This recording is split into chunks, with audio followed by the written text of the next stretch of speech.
Woe to you, O earth and sea. It's the Hop Nation USA Podcast.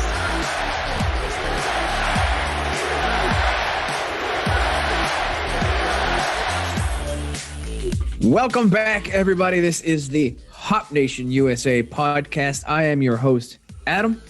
With me is Steve. He hasn't said anything yet, but as soon as I'm done talking, I'm sure he will say something and you will recognize who he is. Yes. Nicely done. Yes, that is Steve. I am Adam. This is the Hop Nation USA Podcast, and this is episode 187. On an undercover cop. We've reached the end. No, it's not the end. It is the long enough timeline. Just because we get to the point that we start referencing Dre and Snoop songs from the 90s doesn't mean the show ends. You know how old I feel hearing all the songs from my youth being used to pedal trucks, electronics, and arthritis medication, and all that shit. Damn it. That is going to be great. Like I'll never see it because like I don't watch ads. I do my best to never watch an ad in my life. But when we get to the point that boner pills are going to be marketed with Blink-182 songs. Well, Acura already has that corner marketed because they're already using Blink-182. Fine, Angels and Airwaves. I don't know. There you go. Doesn't matter. Yes. Let's get some alien conspiracies in there somehow. Fucking Taking Back Sunday for your boner pills. Sure. Stabbing Westward. I mean, that one kind of makes a little bit of sense. Yeah. Well, I mean, so does Taking Back Sunday because you're taking back your Sundays with your boner pills. Ah, that's right. Yeah. So yeah, we get to experience what all the other generations have had before us. Gross. Not all the other generations.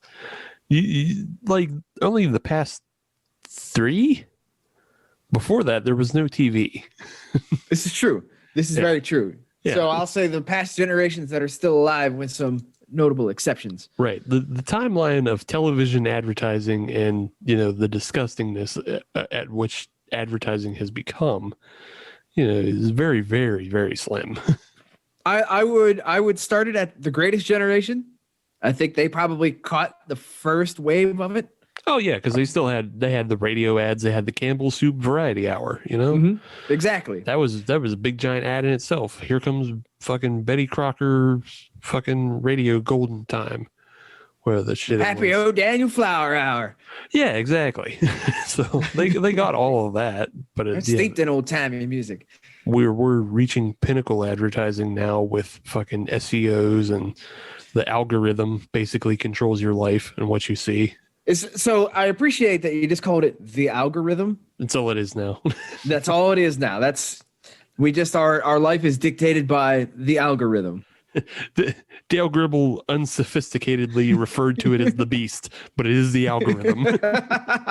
He's not wrong. It is the beast. I guess we should talk about beer so that we can refine our algorithm. And we'll also refine somebody else's algorithm as they listen to the show. Yes, let us do that. Steve, would you like to go first on what beer you're drinking right now? Sure. Why not? Okay. The beer I'm drinking tonight is called the Venti. It is from Voodoo Brewing out of, Meadville, but also a bunch of other places. Yes, I have their Cafe con Leche Venti. It is a blonde ale made with coffee and lactose. I like that combination. Yeah. Me too. That's why I picked it up. Good beer? Yeah, so far it's okay. It's a little cold, so I'm hoping to get more coffee flavor off of it as I continue to drink it. But that makes sense. Yeah, for now, it's well balanced. It's not overly sweet. So like those are good things to start with. Has a little nice mouthfeel to it because of the lactose. Mm-hmm. So it's a little creamy. I like that combination. That sounds like a kind of beer that I would like. Yeah, I think you would like it too. Just so far, I wish there was a little bit more coffee flavor on it. Comparatively, you would compare this to like Cold Drip City from Spoonwood. And, Okay, all right. If it's in the same ballpark as Cold Drip City, I'm there. Right, it's kind of in the same ballpark, but I think Cold Drip City is both less thick and it has more coffee flavor. I understand exactly what you're saying. Yeah. It almost seems like the Venti add a little bit more coffee mate. Yeah. Yeah. There's a little more coffee mate in this. Yeah. Nice. Otherwise, pretty decent. Right on. What are you drinking? For me, I have the Sorbetto number 11 from Ooh. Evergreen. Yes. This is what it is in the glass. Very nice. Yes. This is a murder beer because this is going to murder any attempts to keeping under my calorie count for the day. Yeah, that's fucking big old glass of candy that you got there. It's exactly what it is. This is number 11 of their Sorbetto series. They got the boysenberry, the blackberry, the blueberry, and the marshmallow. Yeah. And it's a treat. That's all it is. It's a treat. It's just treats. Where'd you pick that one up at? I actually picked that up at House of Brews. Okay. Yeah. That one I'll admit I've had in the fridge for I'll say a week or two, maybe 3. Yeah. But this seemed like the good opportunity to get at it because Why not? I like it. Yeah, I've had a few of their sorbettos before. I've never had the number 11, but I like this beer as well. So yeah, I like what Evergreen's doing. Do you think I would like one of those? I think you would if you are in the right mood. Okay. If Just that 'cause, makes like, sense. Yeah. Yeah, just because I've seen them out and about, and like they had the one that was the Yinzbetto. Mm-hmm. And I've been, debating whether to pick one of those up because they seem pretty popular, but at the same time, it's not a style that's, Right. It is not overly sour. Okay. It is much more on the fruit side than the sour side. Okay. And So I maybe I should just look out for a fruit combination that I like. Yes. And especially if you can find a single. Yeah. Do Well, that. I mean, if I'm at House of Brews, I can get a single. Yeah, that's exactly how this one came to be. Yeah. Yeah, I've actually seen a lot of those at JR's, which is usually where I see them. And I don't buy them at JR's because they're almost never single. Well, you just got to talk to the right guy or gal. Yeah. Because they got a mix of 6, don't they? They have a mix of 6, but it's just rotating of what's in there. I see. Yeah, it's never the same thing. So, Well, yeah. Find it, get it, try it. Okay, I'll be on the lookout. Okay. Yeah. Evergreen. Where are they at? Camp Hill? They're on the other side of the state. Yeah, they're out of Camp Hill. Sam's a big fan of them because he likes their IPAs. Well, I like their sours. So next time Sam goes out that way, I'll tell him to pick me up some. You hear that, Evergreen? Start making some stouts. That way you can get a seal of approval from 3 people from the Hop Nation USA podcast. And that's something that we can never take away from you. Gosh darn, Evergreen. So what do you say we get into some news notes and maybe some neats? Can do. All right. So this first story is very apropos, considering the beer that you are drinking, Steve, because it involves Voodoo Brewing. Oh, yes. It's almost like I knew the news ahead of time. Whoa! It's almost like we talked about this beforehand. Yes. So yes, Voodoo, they are expanding yet again. Yes, they are. They are now going to have a new location in beautiful Indiana, Pennsylvania. Moving in home of Indiana University of Pennsylvania. Moving in now Levity territory. They are. They're going to be in the old Boonies bar. I have no idea where that's at. I assume there's some IUP alum that knows where everything is. Yeah. So talk to them. There's got to be an IUP alum on your Facebook or in your office or somewhere. Probably shotgunning a beer. Just look for Probably. Yes. So just find them and ask them where Boonies is. That's where Voodoo will be. Unfortunately, there is no opening date that I could find.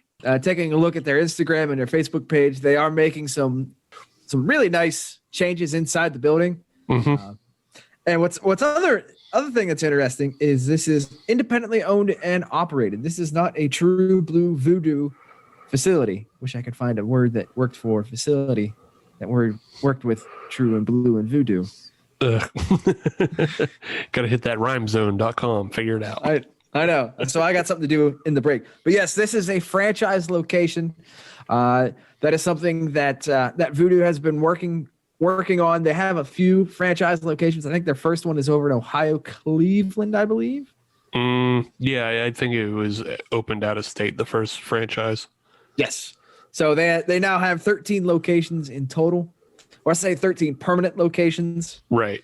Because they had that one down at DC that was in a bunch of shipping containers and stuff like that.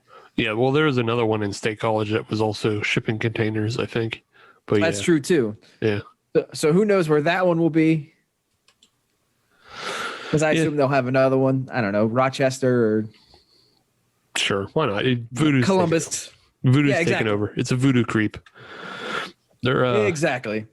There needs to be a brewery like on the other side of the state that starts doing this kind of shit, because we're getting into a real Sheetz Wawa war, but there's no Wawa yet. Well, you have Sly Fox. Okay, Sly Fox, because they do have the one location on this side of the state downtown. Yes. So they're planning. I guess they're still planning to open another one. I believe so. But so maybe Sly Fox can start opening some more locations. Maybe Evil Genius. How about that?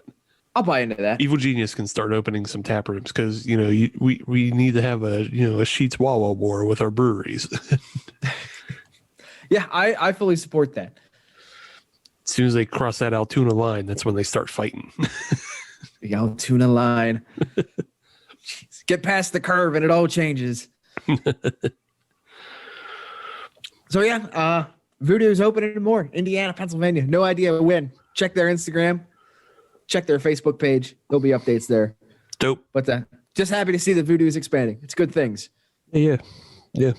Again, PA breweries continue to expand within the pandemic. Yes, and by the way, I stole that information directly from breweries in PA. Oh, for sure. So I just want to credit where credit is due. Yeah, they were first to report on it. Mm-hmm. Totally stole it. Yeah, but that's fine. Look, our job is to read the news to people who don't have time to read the news.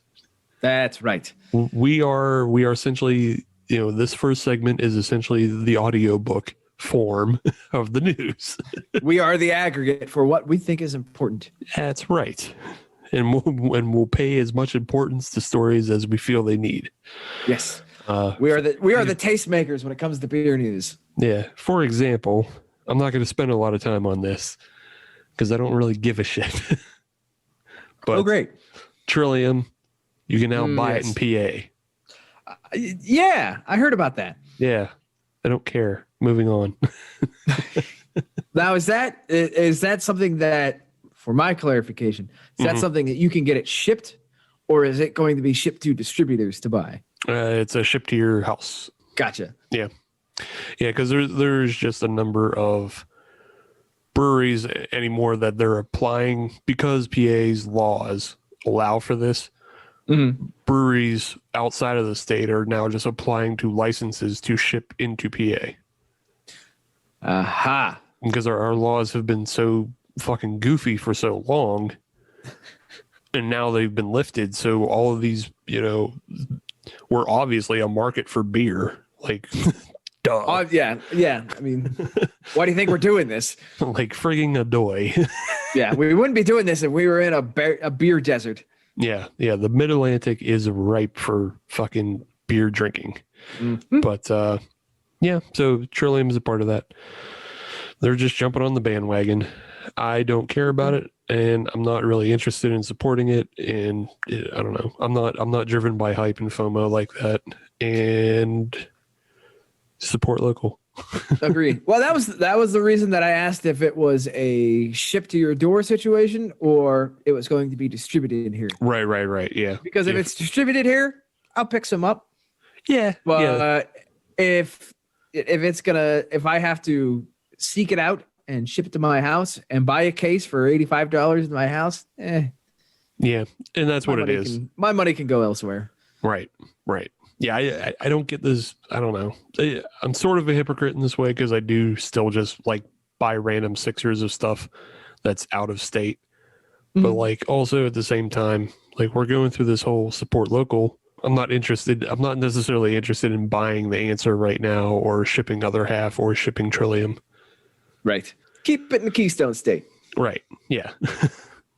I don't want us to end up in a situation where people are throwing all the money at these hype breweries, and then somebody in PA falls to the wayside because of that. Right. So Completely agree. yeah. Interestingly, though, sort of tied to that is we're talking about how our laws are less fucky. That's a technical term, right? Yeah, that's a real technical term on that one. Legalese. But I was reading an article that South Carolina is actually introducing bills to finally legalize shipping to their directed doorstep. They haven't done that yet? Yeah, exactly. How is it that Pennsylvania is ahead of another state when it comes to beer laws? I know. Well, yeah. I think it's because we're surrounded by more progressive states. I guess you could say that. Yeah. Yeah. West Virginia is a socialist haven.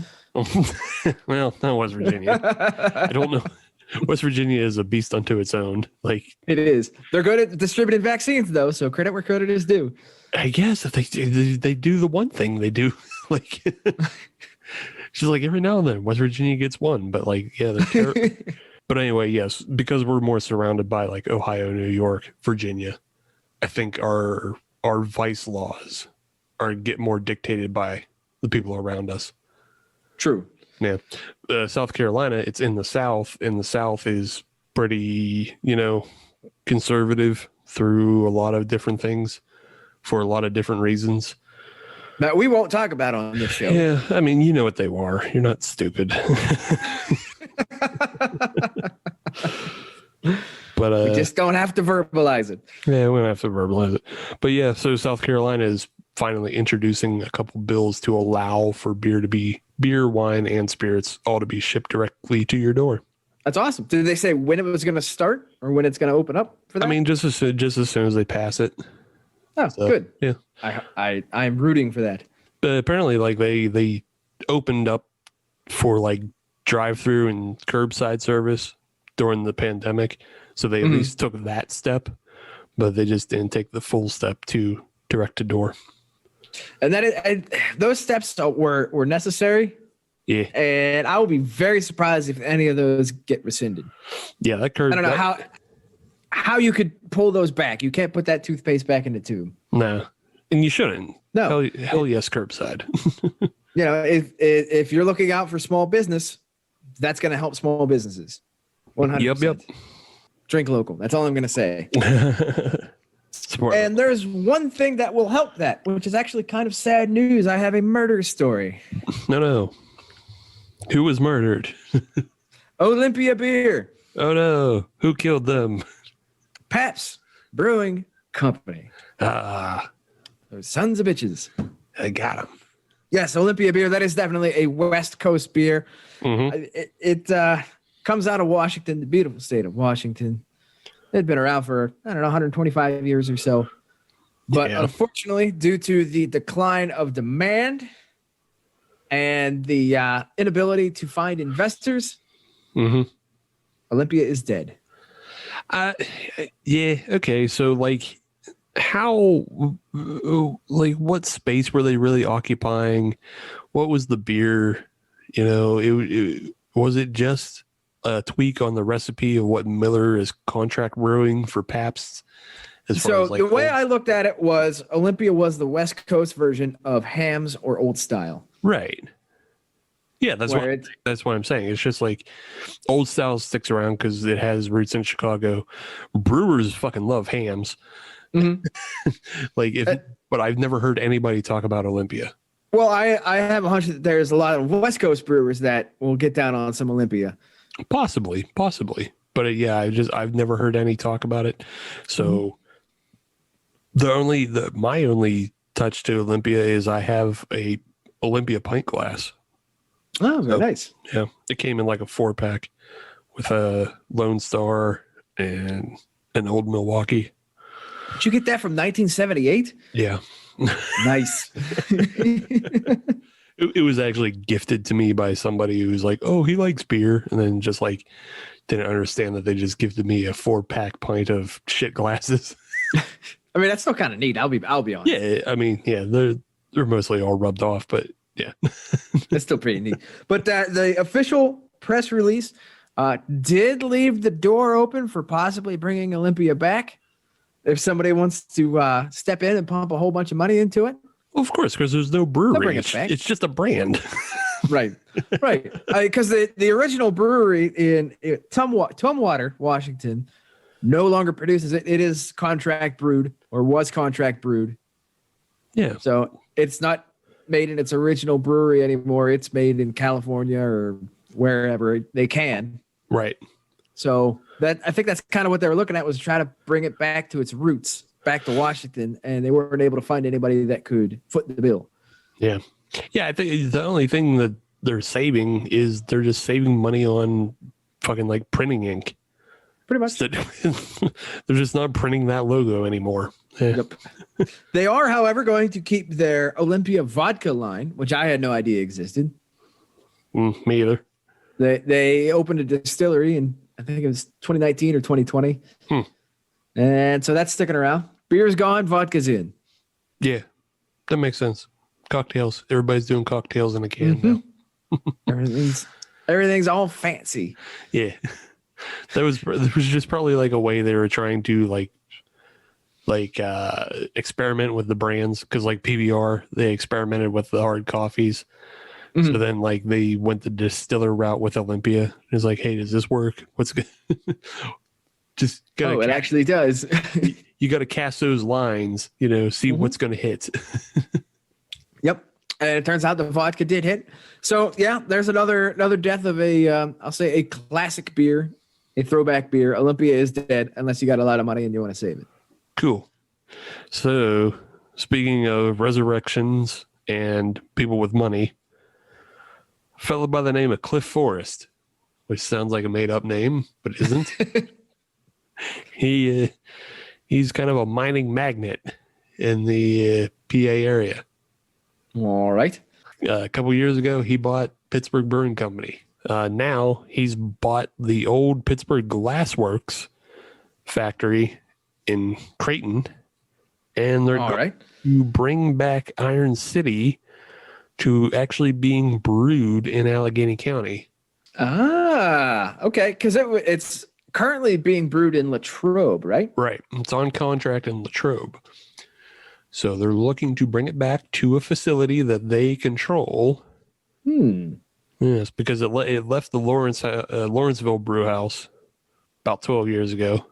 And now they're looking to bring it back and brew it themselves again. So it's not just a contract brew. That is excellent news. I guess. Hey man, that's more jobs. I'm about it. Okay, fair enough. All right, more jobs. More jobs in Allegheny County. I'm here for it. Okay. I can go with that reasoning. Yes. Yeah. They're looking to, they're converting it now, and then they're looking to get it up and brewing by 2022. Excellent. And apparently they're shipping in 100-barrel system from Germany. Oh. Yeah. So is it just the Iron City, or are they running the whole line? Like, are they running Old German through it as well? Or I cannot speak to Old German, but they do have plans to. I don't want to say buff, or the whole reason for all of this is just retaking control of the brand, because a lot of people aren't happy with the way the brand has gone, and they are going to be continuing Blockhouse. So, so right. that could go one of two ways. It just could be more Blockhouse and it's bad, or they could, actually take time to fix that brand. I'm gonna stick with the more jobs in Iron City. Yeah, hey, they could fix it.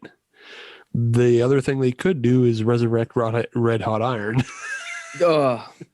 See that it honestly wouldn't take much to to, I would say, not fix Blockhouse, but raise its level. Because there's enough talent in this city.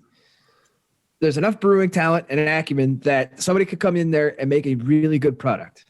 Oh, for sure. Yeah. That could 100% happen. There is enough in this city to spare. Yeah. Somebody could go in there and do that. You could make a premium line the same way Genesee did with their Pilot House series. Mm-hmm. And I think we've had at least 2 or 3 of them between the two of us.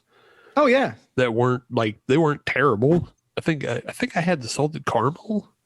Isn't that I what believe had? we had the salted caramel. Did we have that on the show? We might have. Yeah, I think we had that on the show, but didn't hate it. So it's like, Exactly. yeah, there's room for these larger regional breweries. Because, I mean, Iron City, that's known across the state and probably farther. And like they're looking to get it back up to the point that they're brewing 750,000 barrels. Iron City is Pittsburgh's beer. Bar none. So if you fix that Blockhouse brand, you could create, a rotating line of, I don't know, like 8 beers. You don't have to have a huge, crazy portfolio that you change all the time, but you could put in, an IPA or red ale, and then, 4 seasonals. And you could kind of turn the brewery into, a destination. Yeah. Yeah. You just have like something a little extra, but it just, that Blockhouse chocolate is such garbage. That pumpkin is worse. I don't know. I haven't had it in a long time. Well, yeah, me neither. Because that's the thing is that Blockhouse showed up, and then a lot of other good breweries in Pittsburgh showed up too. Yeah. Which were way better. Oh, yeah.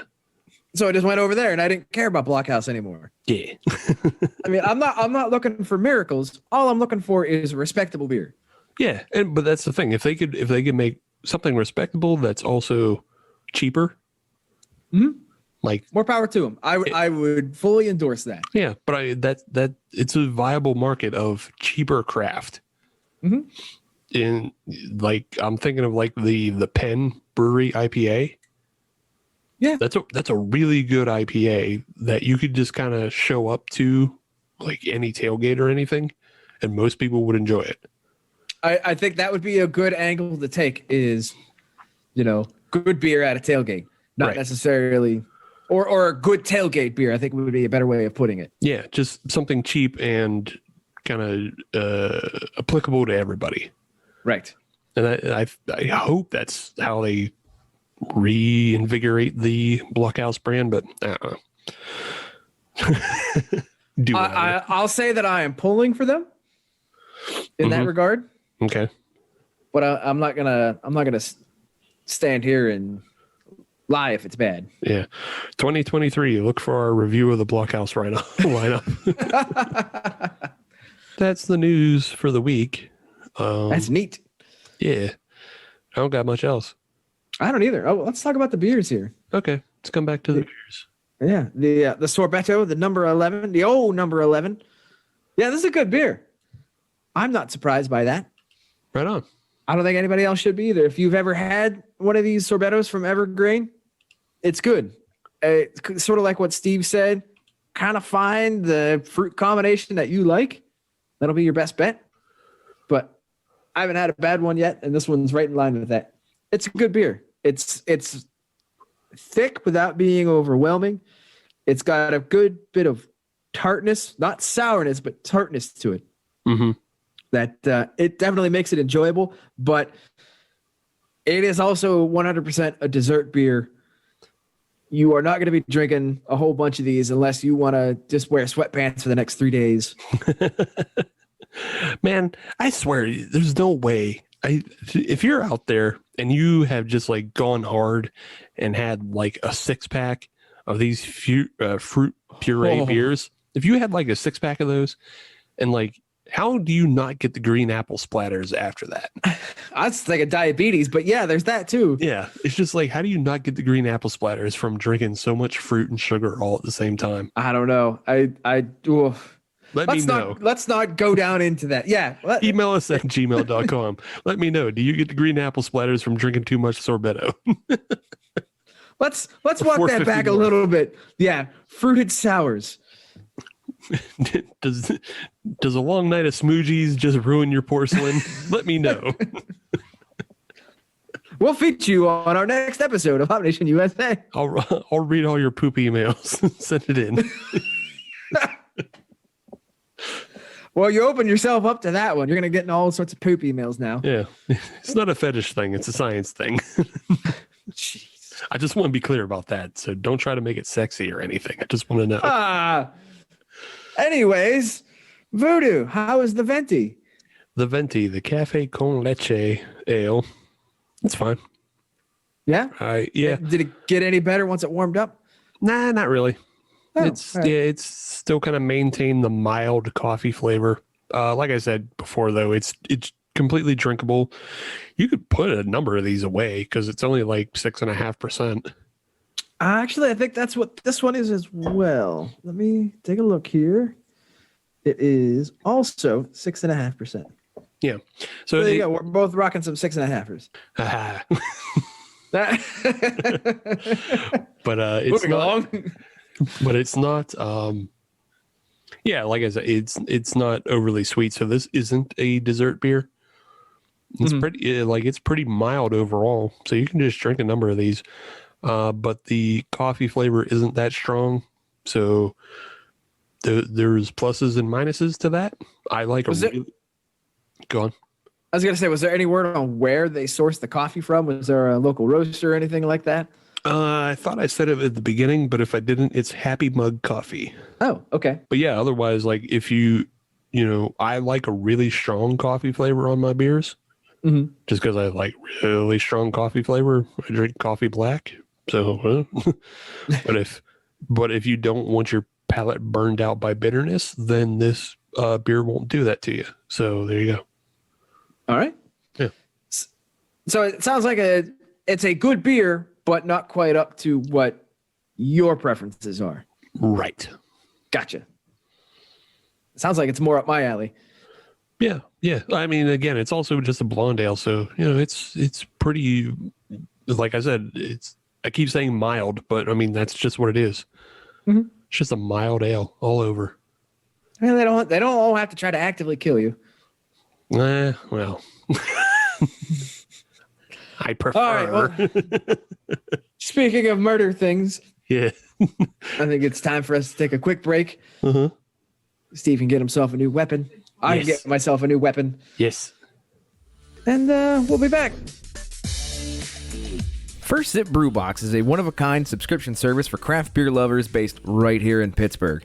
Every month, First Sip will send you a box full of craft beer enthusiast essentials, including t-shirts, glassware, and even food. Right now, our friends at First Sip Brew Box have an offer for you. Just sign up for a 3-month subscription and get your 4th month free. Just enter the code HOPUSA when you sign up at firstsipbrewbox.com. That's HOPUSA at checkout to get your 4th month free at firstsipbrewbox.com. Welcome back, everybody. It's a 187. Steve said it earlier. I don't have to say it again. It's our murder episode. Yeah. So we're talking murder things. Murder. I assume there's some sort of ominous organ in the background now. No. It's for the Nope. Okay. Not this time. This Steve yelling murder things. Murder. Murder was the case that they gave me. We got beers to drink. We got murder to talk. Yeah. I'll go first this time. Okay. Keeping it local. Keeping it on the western side of Pennsylvania this time. Hitchhiker. This is their Subsurface. This is their pineapple and mango version. This is a smoothie sour. Comes in about 7% ABVs. What's interesting on this one is this one has a lot more of a fruit flavor than it does a sourness to it. Okay. Yeah, it's got a lot of fruitiness to it. That Evergreen had a lot more sugar, if that makes sense. Well, a bit more. It listed marshmallow as an ingredient. Right. So. Yes. I'm not speaking revelations here. Yeah. But this one definitely has more of a V8 Fusion vibe to it. Oh, okay. I get down on those. Yeah. Yeah. If you like V8 Fusions, you'd like this, especially since it's 7% ABV. V8 Fusion used to be a fucking diet for me back in the day. Well, now hold on. Okay. Now explain. Now, just not just like the regular Fusions, but like the lights.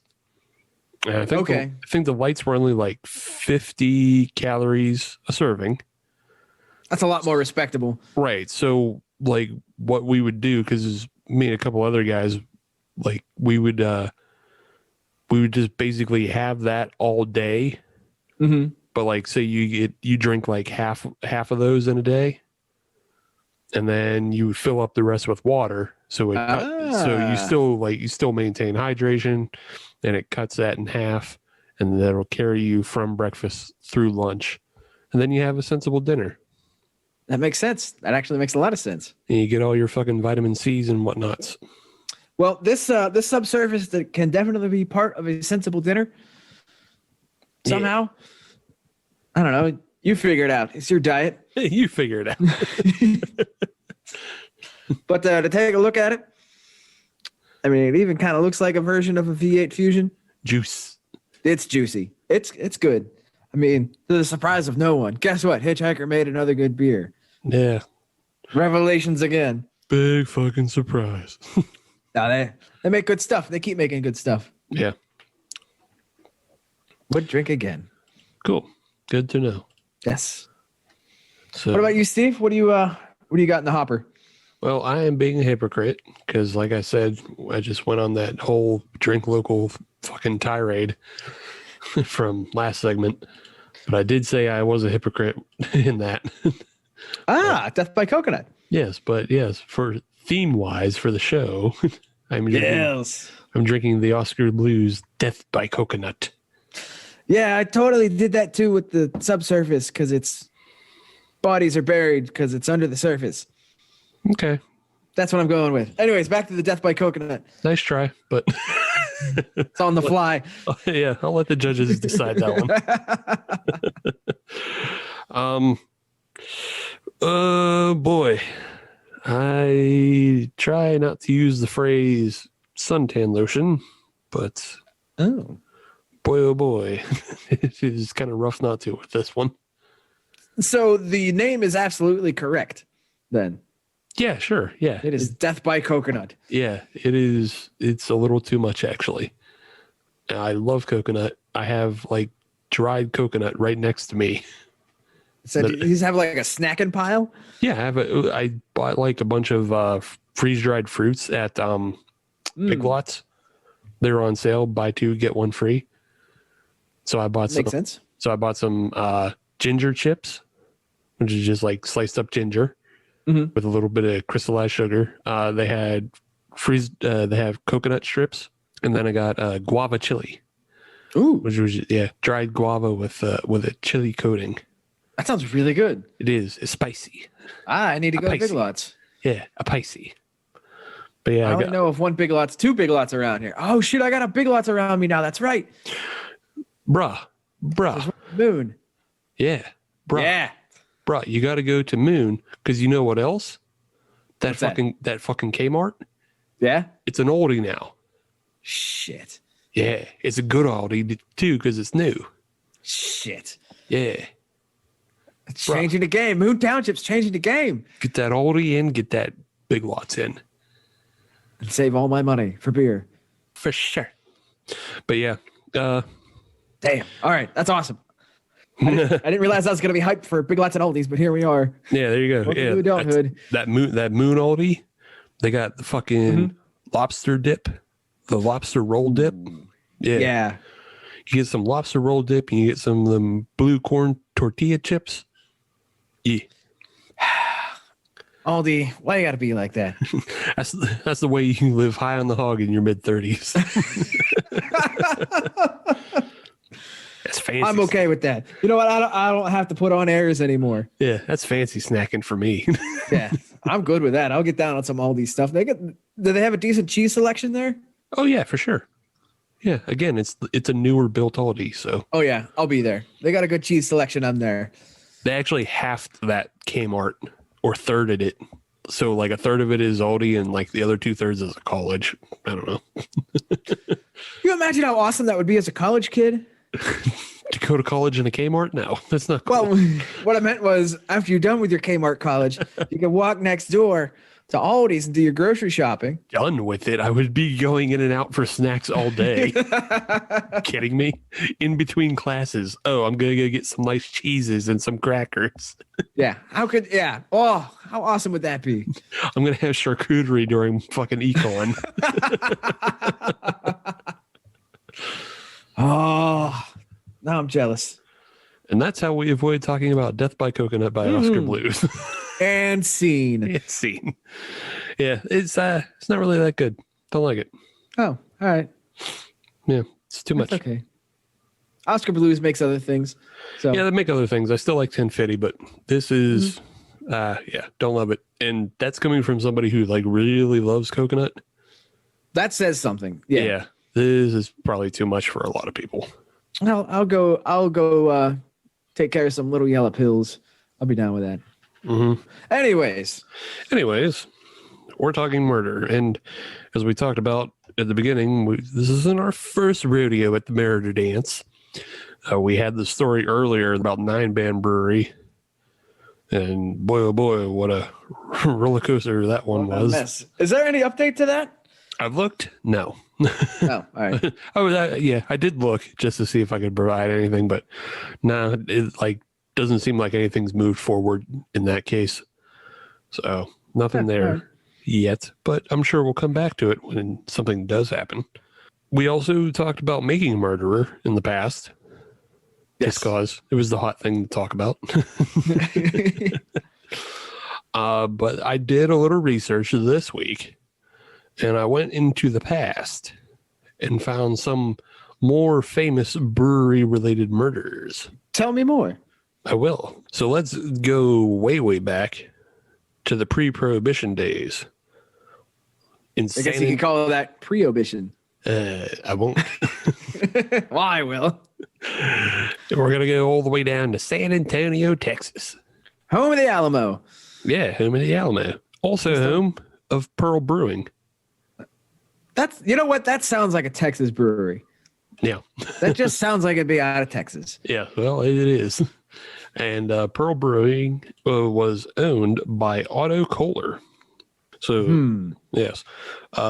Pearl Brewing kind of came about from just the general investments of people. And Otto Koehler was one of the richest, if not the richest man in the Southwest of America. Like Cliff Forrest in his made-up name. He was also heavily invested in mining operations. Okay.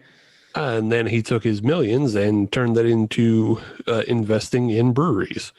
So in 1883, there was the arrival of the City Brewery, which was also known as the San Antonio Brew Association.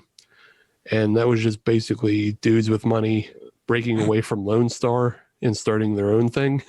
1902, Otto actually leaves Lone Star as a manager to take over as the manager of the San Antonio Brew Association, then became Pearl. Oh, okay. Yeah. During this time, he also has a wife, Emma Koehler. And in 1910, Emma Koehler gets into a car accident, which leaves her disabled in a way that she needs full-time nursing care. So Otto hires 2 nurses, one by the name of Emmy Dashiell and the other by the name of Emma Burgemeister. So there's an Emmy and an Emma. Right.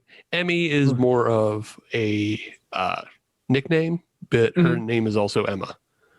Oh, okay. Okay. So that was kind of the way they separated the two. Yes. This story is famously known as the story of the 3 Emmas. All right, then.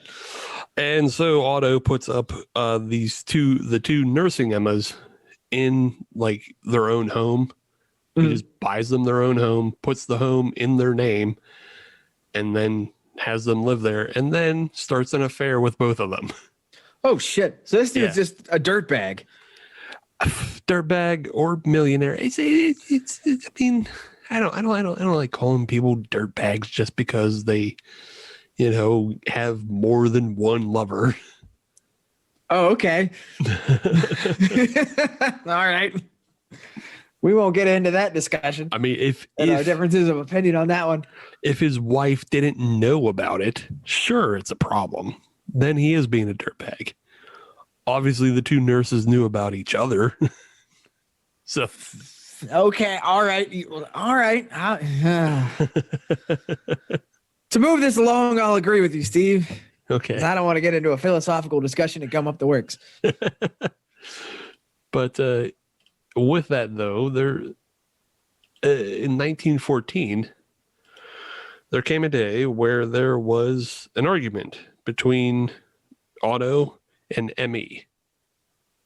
Okay. So Emma Burgermeister, she picked up a pistol and she shot him 3 times in the neck, face, and heart.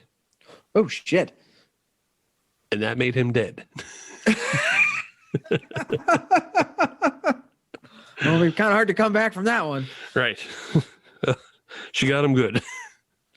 Yikes. She claimed that she did it in defense of Emmy. Oh, So, okay. Yeah, she was defending Emmy. It's hard to say because nobody was really around to see it happen except for the 3 people involved. And forensics was non-existent in that time. More or less, yeah. So, yeah, she was charged with murder, but she flees to Europe and serves as a nurse during World War I. Oh, okay. Eventually, though, after World War I, Emma Burgermeister does come back to America and stands trial and is actually acquitted of all charges by an all-male jury. Interesting. Yeah. She went on to move to New Orleans and actually marry one of the jurors as well. What? Yeah. What? From every description I read, she was a tall blonde. So. Okay. She tall blonde and she has a German last name. So I don't know. She's. Well, to say she used her feminine wilds. Yeah, it is possible that she was mildly attractive. Yeah. At least. Can't hold that against somebody. Right. Yeah. In the meantime, though, Emma Koehler, she inherits the brewery from Otto. Makes sense. And she inherits it, obviously, pre-prohibition. But it's post-prohibition that the brewery actually really, really takes off. So Otto wasn't around to see the brewery thrive, and it becomes one of the bigger breweries in the world. Yeah. It carried on a legacy all the way into the late 90s. And you mentioned in the first segment that Olympia was killed. Well, yes. Guess who also killed Pearl? Pabst. Yeah. Pabst is good at that sort of thing, I guess. Yeah. Olympia is not the first brand. Oof. Well, because I think in a lot of the 90s and early 2000s, there was a lot of conglomeration of those regional, I'll say, baseline beers. Oh, yeah. And like that actually started in the 70s that a lot of that happened. And the company that the company that owned Pabst actually bought Pearl to begin with. And then it was when Pabst transferred over to Miller that Pearl just fell to the wayside. It was no longer brewed in Texas and just died. They got one in the head, one in the neck, and one in the heart. Yep. So that's the end of Pearl. But I did a little searching just because we have 2 breweries in the PA area. I was just about to ask about that. Yeah. So the current one that operates in Grove City, that one doesn't even have anything to do with the one that operated in Erie. And the one in Erie is a lot older. Right. The one in Erie also opened up in 1883. That was started by Jackson Koehler. I could not find any link between those two families. And it was interesting, though, because after Otto Koehler died and Emma Koehler had been sending money to Otto's twin brother, Carl, who lived in Germany, he moved his family to America and specifically Pennsylvania after Otto's death. And it was his son, Carl's son, Otto, that eventually also took over Pearl Brewery for a time. Interesting. So yeah, but because the Erie Koehler Brewery was already opened in 1883, they were obviously already here. But They had already been established. They were operating. Right. But I couldn't find like a link between the San Antonio Koehlers and the Erie Koehlers. Just they're both German, making German beers. Right. And I think that just like the fact that the Grove City Koehlers have nothing to do with either of them either just kind of proves that that's a common ass name. Right, exactly.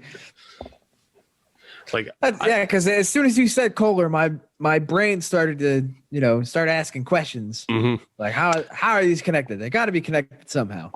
Like honestly, I wouldn't be surprised if the surname Koehler either meant A, like somebody who digs coal, or B, somebody who drags ice into the caves. Koehler, I know exactly what you mean and how you're. Yeah, I mean not literally, but I know what you're driving at. Right. Good possibility. Yeah, I don't know. Just either or just comes to my mind. So, but yeah, that's the story for that.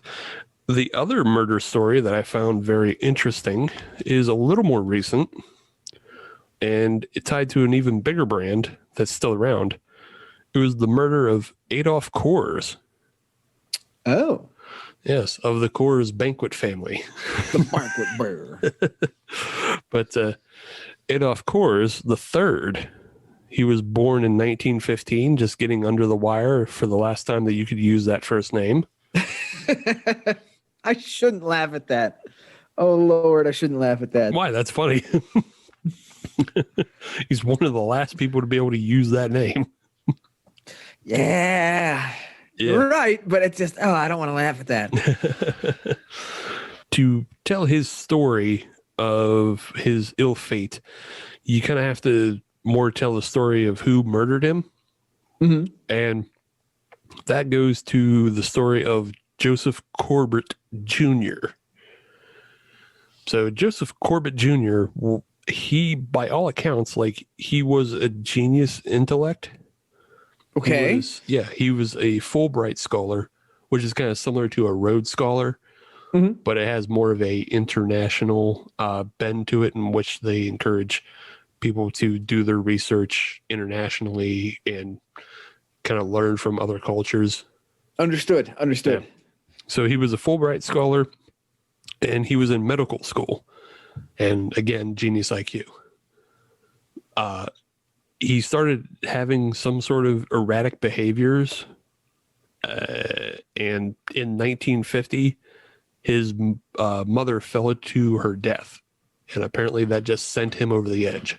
Oh, that just broke something in his brain. Yeah, something was already kind of off, and then that triggered him and just sent him over the edge. So 1951, he is convicted of shooting a hitchhiker in the back of the head. Oh, that's not the kind of tie-in I wanted with the beer I'm drinking. No. Like at all. I brought it around. Not you, Hey. me. Not you, me. So yeah, he's convicted of shooting a hitchhiker in the back of the head and claimed it was self-defense because, back of the head shots. Yeah. Whoops. But from all accounts, as he served his time, he actually went from maximum security to minimum security because he was a model prisoner. And so in 1955, he is able to escape from minimum security prison. Oops. Yeah. he just left. Just walked out the door. Right. During that time, though, he changes his name to Walter Osborne, and that's the alias he is able to just kind of live under and evade authorities under. And it's in 1960 that Adolph Coors III is driving to work from his kind of compound in one part of Colorado into Golden, Colorado, except for he never makes it to work. He gets, I'll say, intercepted.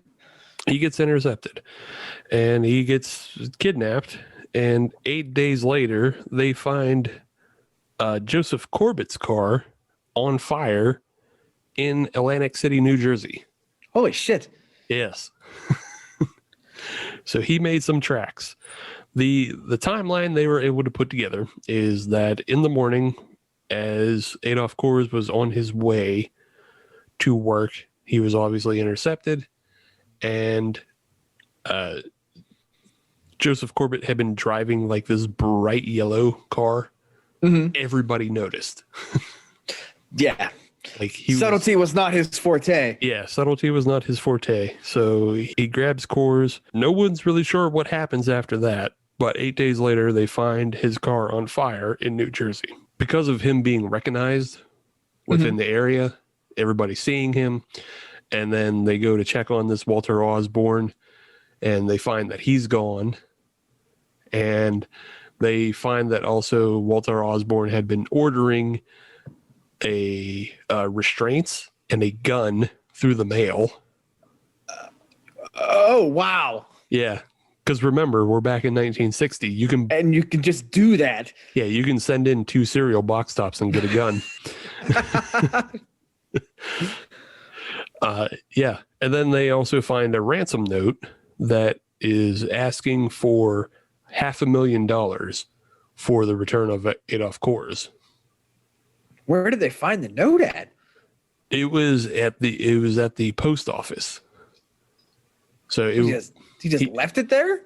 Well, yeah, he typed up a ransom note and sent it to the post office to get delivered to Coors' house.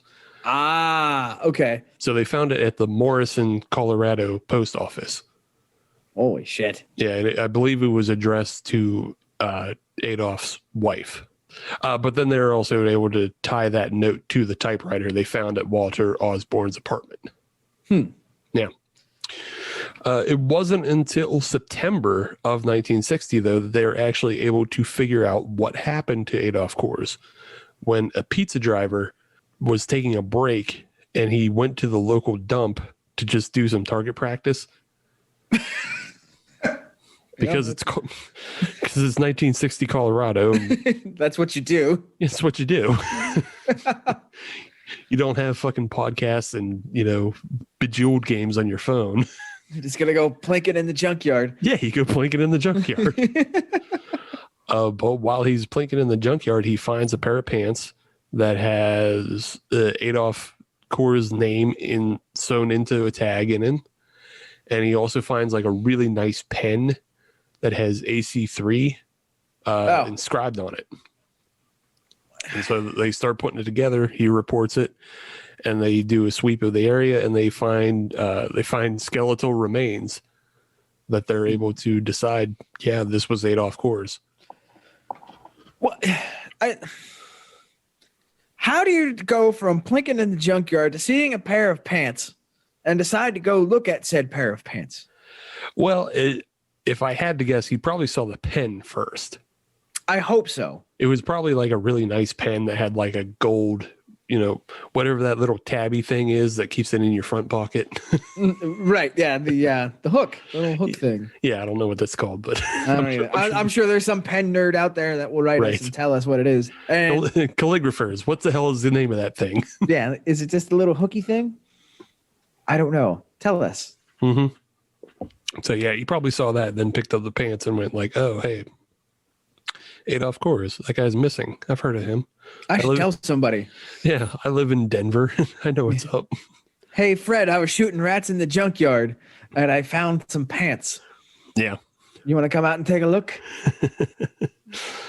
It's during this time that Joseph Corbett, he finds himself placed on the FBI top 10 wanted list, which, I mean, back in that time, I believe it said he was only 127th to ever make the list. Oh, shit. Yeah. So, I mean, yeah, when you consider how many people were on and off that real quick. Mm-hmm. It wasn't until October 29th, so still like almost 2 months after they'd found Adolph Kohr's remains, and 8 months after he had kidnapped him, they finally catch up to Joseph Corbett, and he was in Vancouver. Oh, he jumped the border. Yeah, he jumped the border. But we talked before about how subtlety was not his strong point. Mm-hmm. And driving around a bright yellow car got a lot of unwanted attention for him, which allowed people to identify him. Well, you'll appreciate this, because do you know what car brought the cops down on him in Vancouver? What? A bright red Pontiac. Yes. Yes. Perfect. As the audience may not know, Adam used to drive a bright red GTO. Subtlety. It wasn't even in the owner's manual. Yeah. But yes, it was a bright red Pontiac that led everybody to catch up to him, and the FBI was able to extradite him and bring him back and put him on trial, and he was convicted. And even though no one saw the murder or anything happened, there was enough circumstantial evidence from everything that we already talked about the ransom note being tied to the typewriter, the ordering of the gun. But the cause of death they actually found for Adolph Kohr was shot twice in the back. Yeah, that can't be self-defense either. Yeah, that's not self-defense.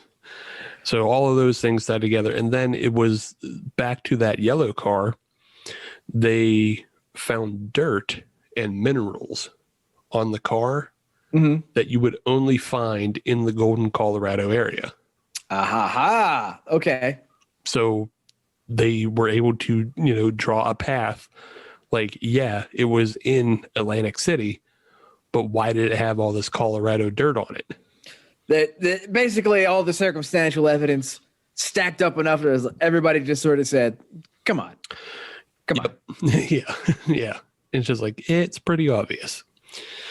So yeah, Joseph Corbett was sentenced to jail. He was, again, though, a model prisoner. And in 1980, he was actually paroled. Oh. Yeah. He lived out his life until the year 2009. Holy shit. Yeah. Yeah. At the age of 80. He was from all accounts, he was just quiet, reserved, didn't talk to anybody. He didn't talk to anybody about the murder either. And the few times he said anything, he just said, like, it wasn't him, and he was framed by the FBI. Yeah. 2009, though, he actually commits one more act of self-defense and shoots himself in the head. Oh, jeez. Oh. You were savoring that one. I know you were waiting for that one. Yeah, that was in the writing. That was in the notes. But yeah, 2009, he shoots himself in the head. He's 80 years old and recently diagnosed with cancer. I was going to say, was there any motivation for it, or he just have enough? Yeah. Was there a suicide note or anything like that? No. But cancer diagnosis, okay. Yeah, he's 80 and he has cancer. So yeah, that was just kind of the end of that. But yeah, he just maintained his innocence. But I think, he's pretty obvious he did it. That is wild. Yeah. Yeah.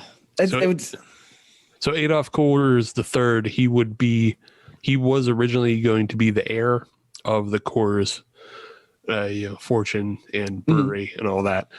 He would actually be the uncle of Pete Coors.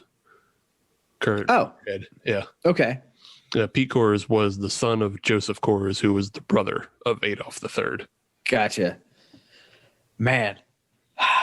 You know what, though? I could still go for a banquet beer. Sure. I'll get down on one of them. Man, that is wild. Again, have you been watching? You got to watch Cobra Kai. That's a good time for you to get into your banquet beer because that's all Johnny drinks. Oh, all right. Yeah, because you mentioned a couple episodes you talked about that. Yeah. Yeah, I need to get in on that. Man. So speaking of getting in on stuff. Yeah. I guess we should talk about the beers that we drank. Yeah. I'll go first because that seems like the kind of thing that I do. Sure. The Hitchhiker. Oh, man. You know what? I'm not going to make a Hitchhiker joke. It's good.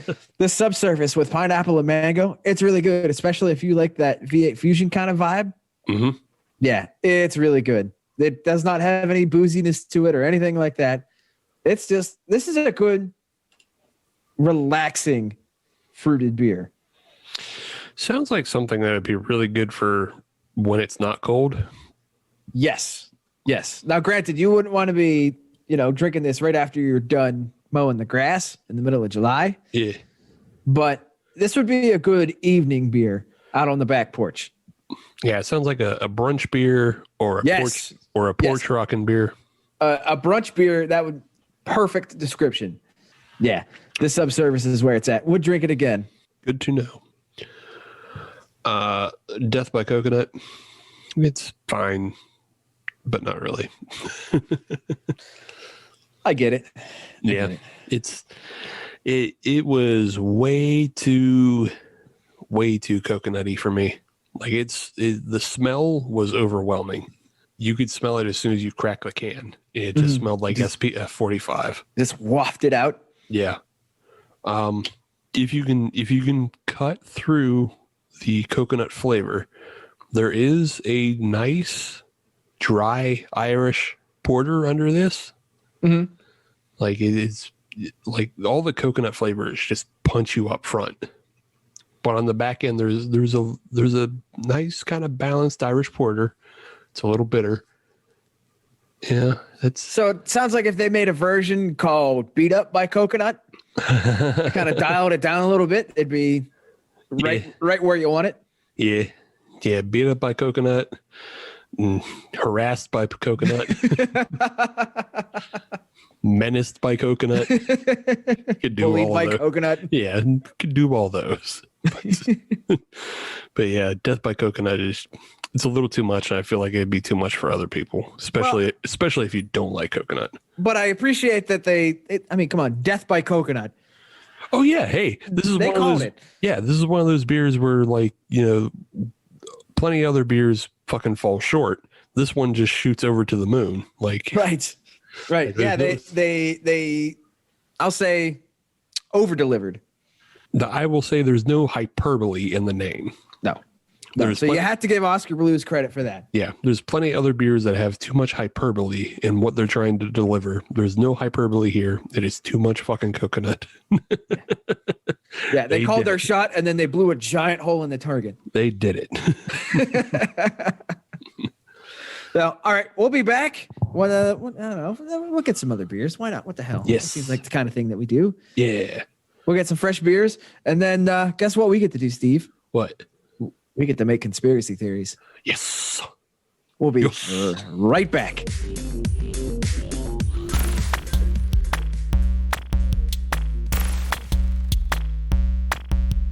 Hi, I'm Lauren. And I'm John. And we host the Beard Owl Podcast, the podcast where we talk about two of the greatest things in the world, beer and Weird Al. And a bunch of other stuff. That's right. Do you like nostalgia? Do you like sibling banter? Do you like beer? Do you like Weird Al? Are you human? If you answered yes to any of those questions, give us a listen. Become one of our loyal commenters. Welcome back, everybody. You know what episode it is. I'm not going to tell you. The hell with you. I'm Adam. That's Steve. Let's get into our beers. Steve, Okie dokie. What beer are you drinking for this segment of our murder podcast? Murder. So I am drinking something that's going to fucking murder my taste buds. Oh, really? Black IPAs are back, baby. Yes, they are. They are back from the dead. Yeah, black IPAs are back. And I'm drinking the Grist House recent release of Hops of Darkness. How is it? It's a black IPA. Either you like them or you hate them. That's how. And I know that you like them. Yeah, that's how you go. You have no choices. So this one, though, I'll say it's very interesting because it does have like a little bit of a citrus nose to it. Okay. Yes. But then it gets very bitter when you drink it. Interesting. Yeah. So it's very bitter, a little bit roasty, and a little bit of citrus flavor again. But yeah, I can see how this would be hard for some people to drink, but I don't know. Something about it works for me. I can't explain it. It just works. It's like string theory. It just works. It just works. Yeah, exactly. Yeah. Thank you, Dr. Michio Kaku. It just works. It just works. Yeah. I know we talked about this before a couple, 2-3 episodes ago about the return of black IPAs. And then I was talking, or it was actually episode 183.5, I think. Yes. Yeah. And guess what happened? Yeah. Well, I mean, I saw it coming because I knew Grist House was delivering this one and Stone was bringing theirs back. And I know a couple other places have released some out on the West Coast. And I believe this weekend, Hitchhiker is releasing their own black IPA. Black IPAs are back, baby. 2021. It's time to bring them back. Hell yes. It's overdue. Hell yes. Overdue. If there's going to be a bitter IPA out there, black IPA is the way to do it. That's right. Because it's bitter. It's bitter and roasty. Yes. And as a person whose only homebrew metal comes from a black IPA, they have a special place in my heart. So what I'm hearing is this beer is approved by a Brewing Award winner. That's right. So even though it's completely different from the beer that I brewed, and it's completely different from the beer that I was trying to brew. It does not matter. It does not matter. Grist House now has clout because of that. Oh well, you have added to the clout pile. Well, I mean, I'm pretty sure. I don't know if I don't know if I mentioned it. I think I did, but like one of the real early Grist House recipes was a rye black IPA. I think I remember that. Yeah. I think you remember you telling me about that. Yeah. And that one was fucking great. But that's not what this one is. No. That's all right. They're allowed to make more than one good beer. Yeah. Yes. And they're allowed to make more than one good black IPA. So that's true. And they have, because I like both this one and the original IPA. So yeah. Keep it coming, Grist House. That's how it goes. Very nice. So for me, I'm also going for the taste bud murder, but in a bit of a different direction. Instead of a black IPA, I'm going with a Saison, but not just any Saison. This is a jalapeno Saison. Ugh, yuck. By new. Sorry. Just reflex. I know it is. But this is from Wilmington Brewing out of Wilmington, North Carolina. So I'll be in a little bit of solidarity with you, Steve, in terms of not necessarily buying local. However, the person that did buy this did buy it local. We'll call him the Tar Heel Connection. He was able to set me up with this. So thank you for that. See, that's the thing. You didn't buy this beer, but in exchange, you did buy local to send to him. Correct. Yes. So you're still in the good. I'm the only bad one who bought fucking Oskar Blues on a whim. You're the bad actor. Yeah, and I was just people. I was just trying to round out a 6-pack of. I don't really think you have to justify yourself. I'm just telling the people how it goes. I was just trying to round out a 6-pack. I was having a sidey fit. I needed to get some sideys in me, and I had an empty space. And Death by Coconut went in that empty space. You're not on trial here. It's okay. I'm trying to make amends because I didn't even like that beer. So you played yourself. Yeah, exactly. Well, I'm sorry. I'm sorry that you did that to yourself, Steve, but you kind of deserved it. I'm doing what you did. Exactly. I'm just giving a full mea culpa for not buying local. I was having a sidey fit.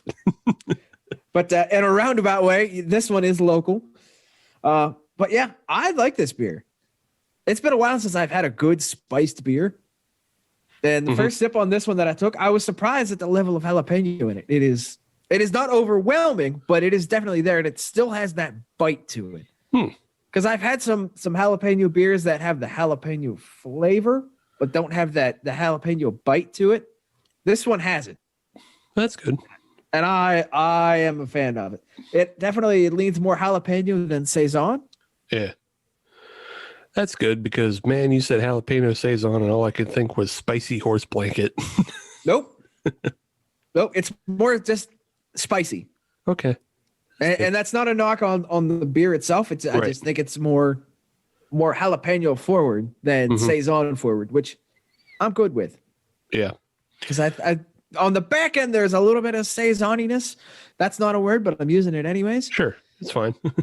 But up front and on the nose and everything, like it's definitely jalapeno forward. Then you get a little bit of the Saison in the back, just sort of a reminder. It doesn't try to shove its way to the front. It just sort of like, hey, I'm here too.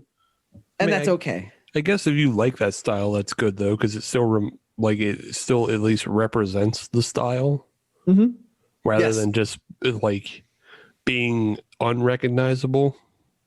Because then at that point, why bother making a Saison? Just make it a regular ale. Right. Make it a cream ale, or make it something that's a real light beer that just takes the adjuncts really easy. Yeah. Yeah. But I like this beer. The only problem is I only had one in the fridge, so this is my last one. But that's okay. But you have a Tar Heel connection, so just put it on a list and you go more. I know of that one. I know a that guy. one. Cool. So yes, it's been a while since I've had a good jalapeno beer, and I'm glad I was able to reset that clock. It's been a while since I've had one as well. I think 11th Hour put one out not too long ago. Yes, they make a good one. I was eyeing it up, but I haven't gotten out to buy it. Man, you know what? I feel kind of bad that I haven't bought more 11th Hour beer. I need to go buy more. I got one sitting in the fridge. I just haven't brought it on the show yet. Yeah, maybe next week. I need to. There's a lot. Damn it! There's a lot of breweries I need to. Damn it! Damn it! Overabundance of riches. Yeah, I have Hour 12 by 11th Hour sitting. Oh, is that the one that has the sparkly label? Yes. Nice. Sitting in the fridge. I just haven't brought it on the show. But maybe next week. Next week. Tease. Yeah. But before we get into that, it is time, Steve, for your favorite game that we've never played before. Yes. Murder on the IPA Express. Oh, good. Sounds fun. And what we're going to do is we need to knock IPAs down a peg. All right, according to you. According to me. As you sit there with your black IPA after I complimented the black IPAs. But it's time to knock them down a peg. They're taking up too much shelf space. They're taking up too much tap space whenever we can go back and actually look at taps for more than 2 minutes before we turn around with our full growler. Right. And we need to pin a couple of murders on them. Yeah. On the IPAs. Get them. So I have a list of a few beers that have come and gone. And I'm fully blaming IPAs for that. All right. So we need to come up with a theory, a conspiracy, a reason, a story, something that we could spread on the internet to prove that IPAs are the murder of these styles. The murderer. IPA, they are all murderers. That is all there is to it. That's right. They've been killing tap rooms and they've been killing off styles, despite all the ways that people are trying to bring back old styles. People keep trying to make Satis happen. Satis ain't going to happen because of IPAs. That's right. So it's time to bring IPAs down a peg. So the first beer that we're going to talk about is near and dear to both of our hearts, Steve. But it has been a long time since I've had one. And I know that they exist, but they are not out there enforced the way they should be. Baltic Porters. The lovable Baltic Porter. A bit on the dry side. Yeah. Definitely on the dark side.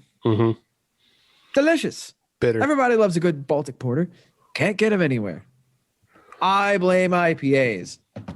The only one I can think of, like off the top of my head, that comes to mind, and I don't buy it because it's not really in our area, but it's also not, craft kosher, is Danzig by Wicked Weed. Ah, yes. Yes, the Wicked Weed. Yeah. Poor fellas.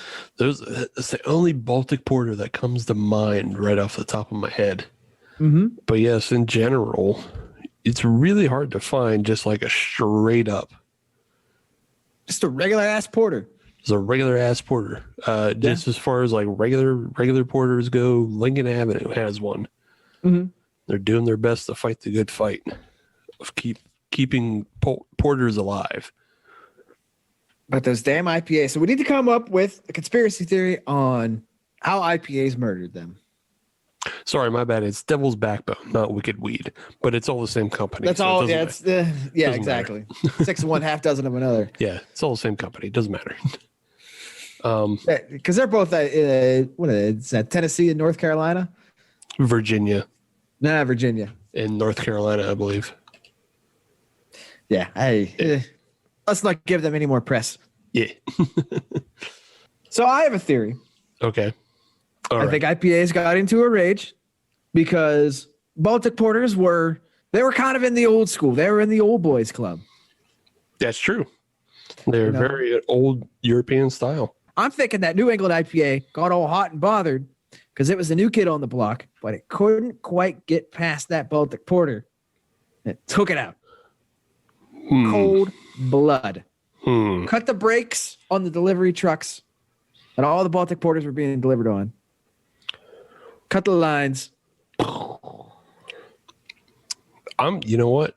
I'm actually going to say this was a team up. Oh?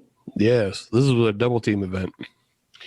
So you come up and you have porters and you have stouts. Mm-hmm. Both are very, very similar.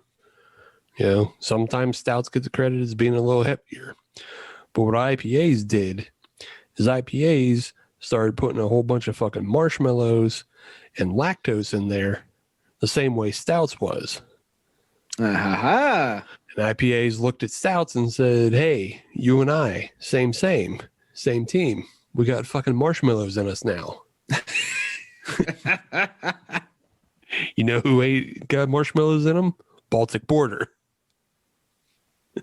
Let's get him out of our way. That's right. And they both flushed the bitter roastiness of a Baltic Porter down the drain. Shit, you're right. Yeah. The marshmallow connection. That's right. It's the It marshmallow all connection. around marshmallows. The Sours were in on this too. They drove the getaway car. Yeah, I mean, Sours. Because they're too nice. They're too nice. They're too sugary. They're not going to get their hands dirty. Yeah, Sours. But knew they'll it help happened. out.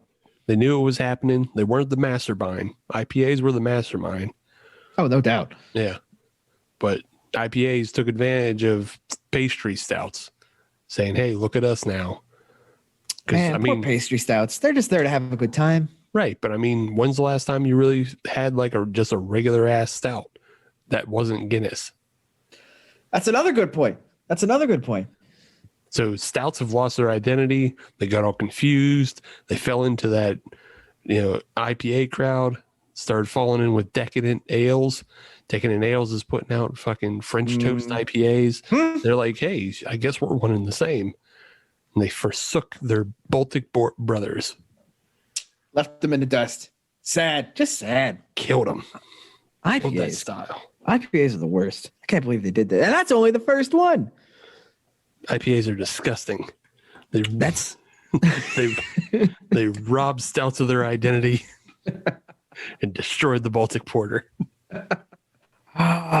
Poor stouts. They're a shell of what they used to be. That's right.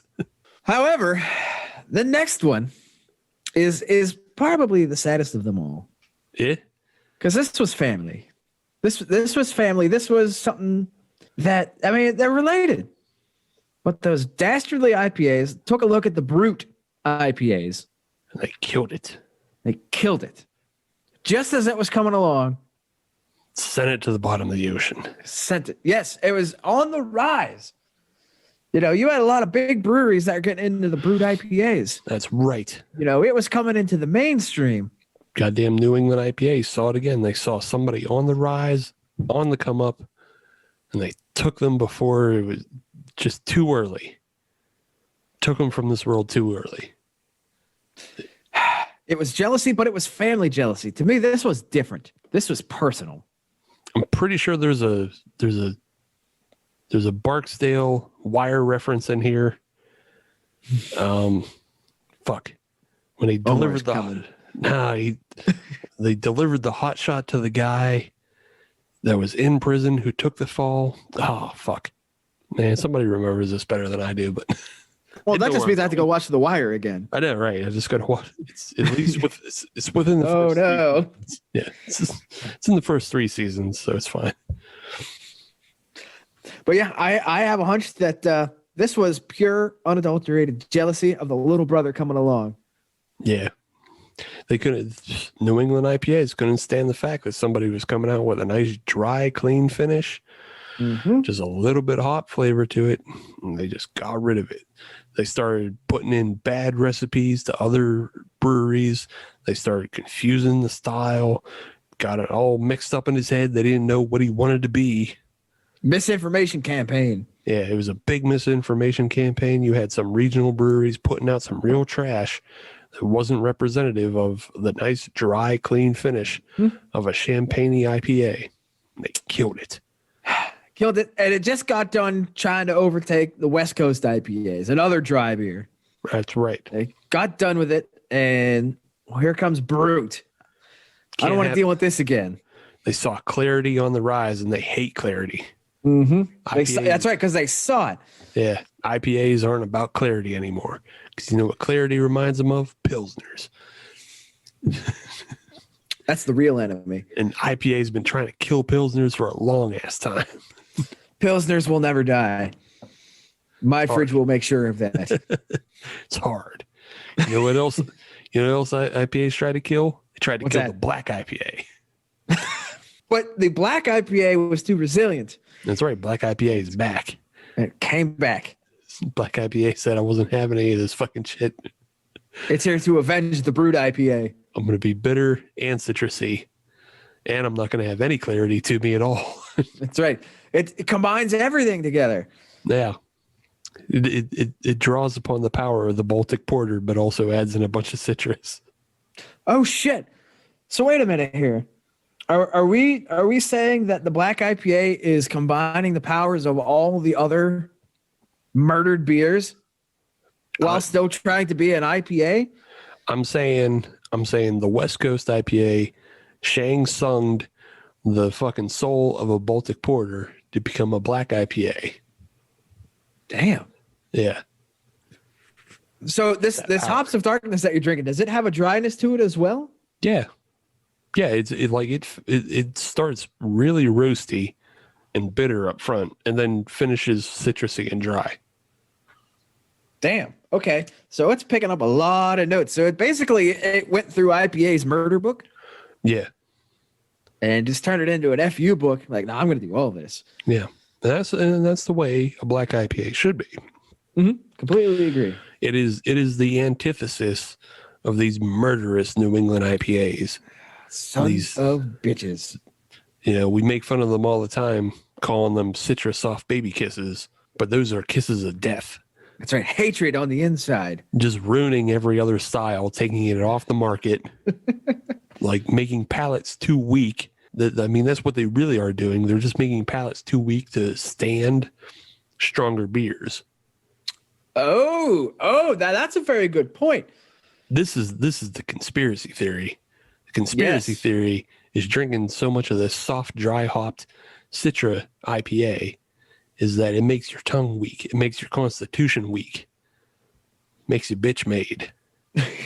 Okay, first of all, I've never heard the phrase bitch made. I don't know how you haven't. I don't know how you haven't. You grew up in the 90s with me. I don't know. I've never heard that, but I like that. I'm going to start using that at work. Yeah, makes it bitch made. So that, like, when you get anything with actual real flavor that isn't candy, you get overpowered and you don't want to go back. You want to go back home. Yeah, you hate it. So that's why you start hating Baltic Porters, because they're too bitter. You hate black IPAs because they're too bitter. You hate fucking West Coast IPAs because they're too bitter and piney. Anything with a strong flavor profile, it's got to go. So New England IPAs are doing all that to say, why don't you come back to me? Why don't you come back home where it's soft and safe? Yeah, come back to your safe snowflake space. Shit. That's the conspiracy. That makes a lot of sense. So what you're saying is the New England IPA is a direct feed into the reduction of masculinity in America. Absolutely. Shit. And furthermore, where do New England IPAs come from? New England. Yes, yeah, you got me. You're right there. You know who else plays in New England? Who? Well, used to, but Tom Brady. Oh, it's all coming together now. Everybody loves Tom Brady, and sure, he wins a lot of games, but you know what else? He's got soft baby skin because he's also bitch made. Wow. Because he's never had to really take a hit like any other quarterback. So are you saying that Tom Brady is the cause for the downfall of the Baltic Porter? I'm saying Tom Brady is the inspiration for soft New England IPAs that in turn turned everybody's palates to soft, weak, just the same way that Obama turned the frogs gay.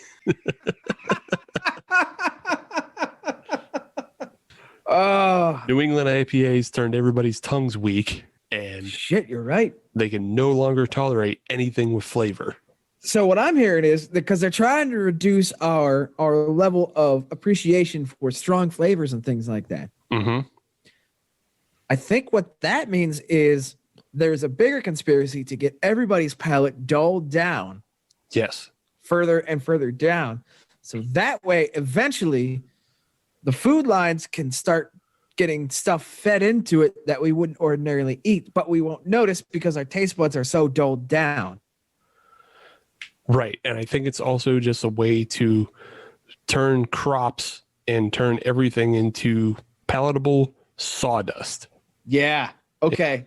So eventually, because of the New England IPA is being used as a vehicle to eventually turn us into eating gruel and possibly even Soylent Green. I don't know, but possibly.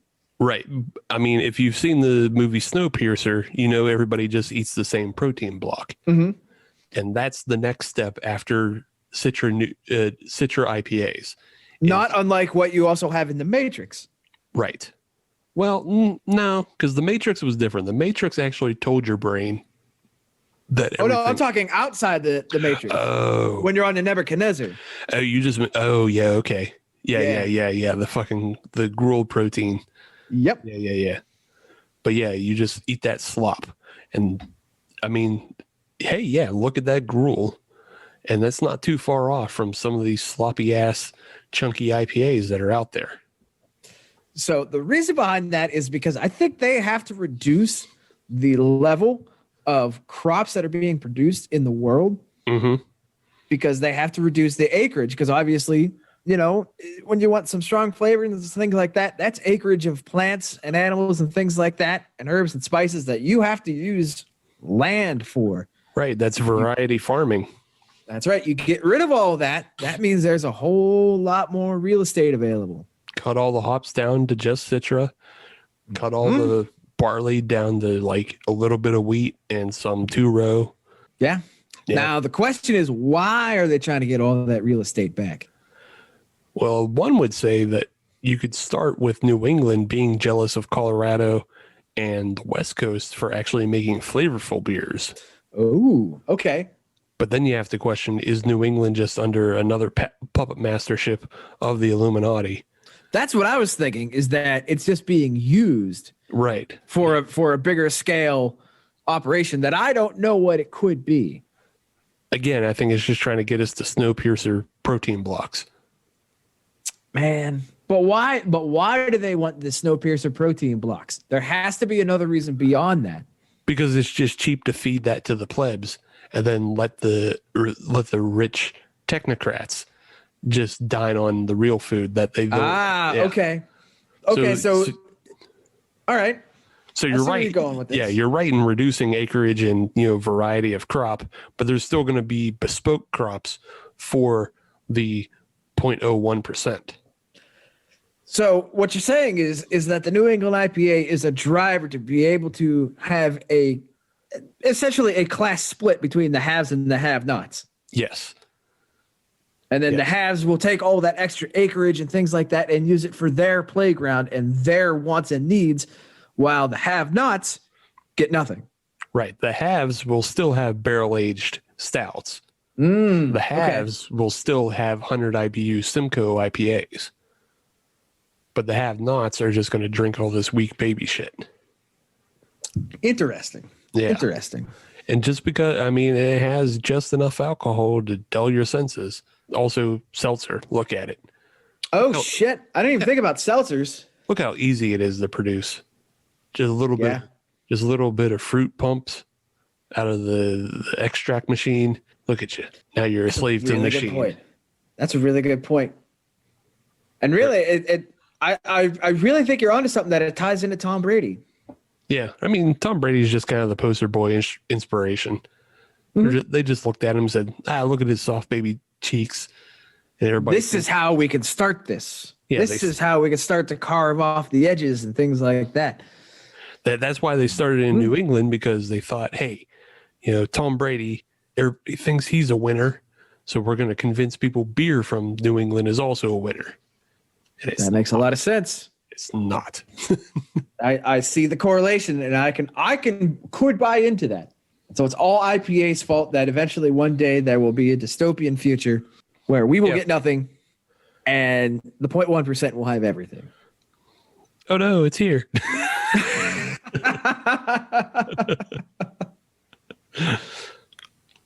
And we have the IPAs to blame for it. Yeah. Or, I mean, if you just want to look at it as a regular person and not a fucking whack job, just most people are boring. So they like boring things like ABC television and Citra IPAs.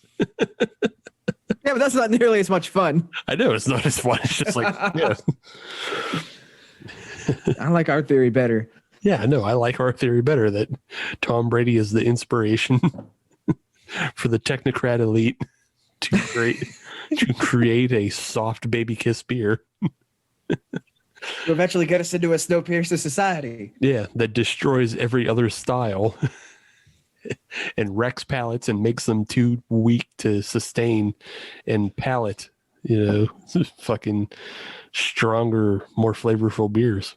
Oh, that's the other thing, is because when you get down into a very bland and repetitive beer, you kind of lose something that you want to fight for. Yeah. Because you kind of forget about the spice and the sweetness and all the nuance that you used to have. You forget about all of that. Yeah. So you don't necessarily have the wherewithal to fight for that again, because you don't remember what you would be fighting for anyways.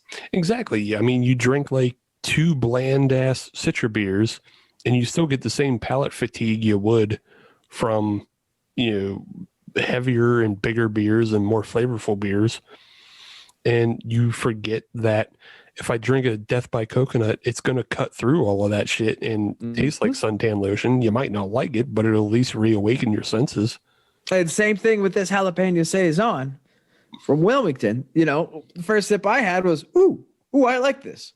It perked me right up. You're not going to get that with a New England IPA. Exactly. So I think the best way to sum it up is, don't let these people control you. They're out there after you, trying to dull your senses. Yes, I believe that is correct. So bottom line, don't let the technocrats try to drive you into oblivion.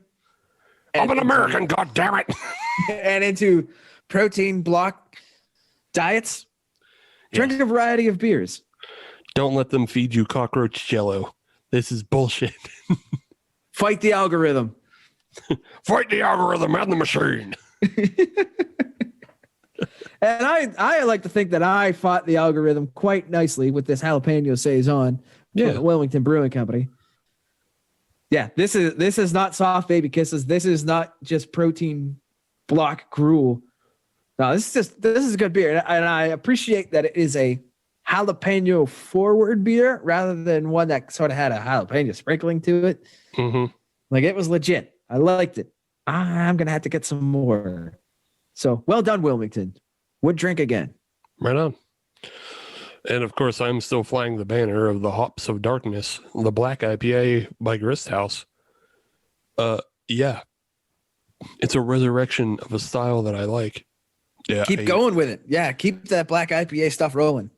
Yeah, I'm going to see if I can find some Stone, and hopefully I can pick up some Hitchhiker. I want to see other breweries out there put their own version out. And if you want to have an award-winning recipe, contact me. We can try to work on it. That's right. Also, and shout out to Cobble House. They've got a really good black IPA as well. Oh, yeah. What is it? The Black Bear? The Black Bear, yes. Yeah, that one's never gone away. It's good-ass beer. It's been here. But yeah, that is a good-ass beer. Ooh. Sorry. Oh, the burp ups. Yeah. Oh, baby. Spicy. Oh, I don't let you know you're alive. Spicy. Oh, all right. Okay.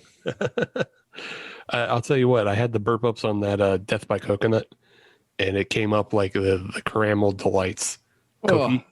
That it was actually fine on the burp ups. It's just, every other way that it wasn't so great on. Well, no, I was on because I realized it went up my nose too. Mm-hmm. And that woke me up. Spicy pepper in the nose. Yeah. I'm ready to go another round if I need to. Nice. But I don't think I need to. No, you don't need to. We've reached the end of the episode. Yes. So that means if you want to reach us on social media, all you have to do is search Hop Nation USA, and that'll get you Twitter, Instagram, and Facebook.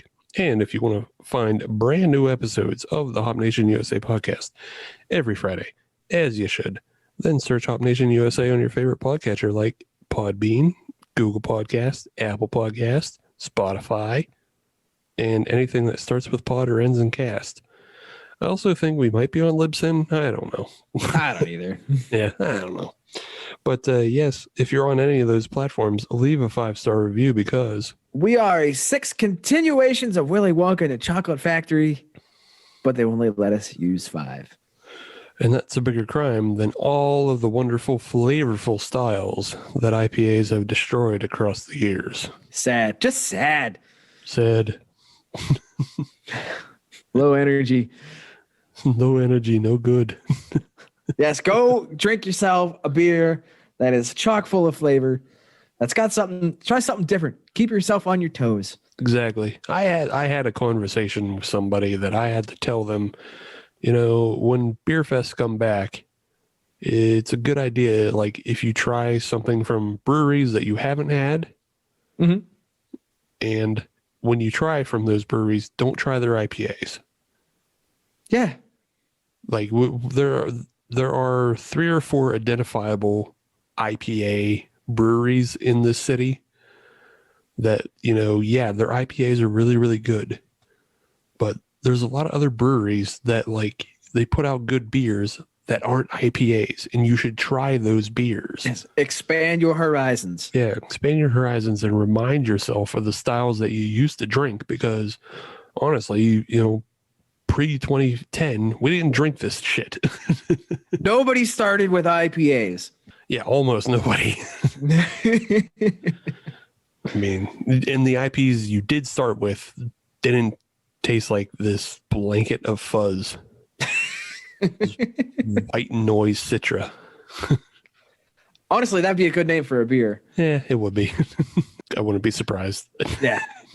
Write that one down. We'll hold on. Let me check real quick. Blanket of fuzz. No, Blanket of Fog is a burial beer, but hey, good enough for me. Yeah, it's fine. So yes, buy our stuff. tpublic.com. Search word Hop Nation USA, all one word. That'll get us most of our merch. T-shirts, masks. I think you can get some signage, some pillows. There's a whole bunch of designs there.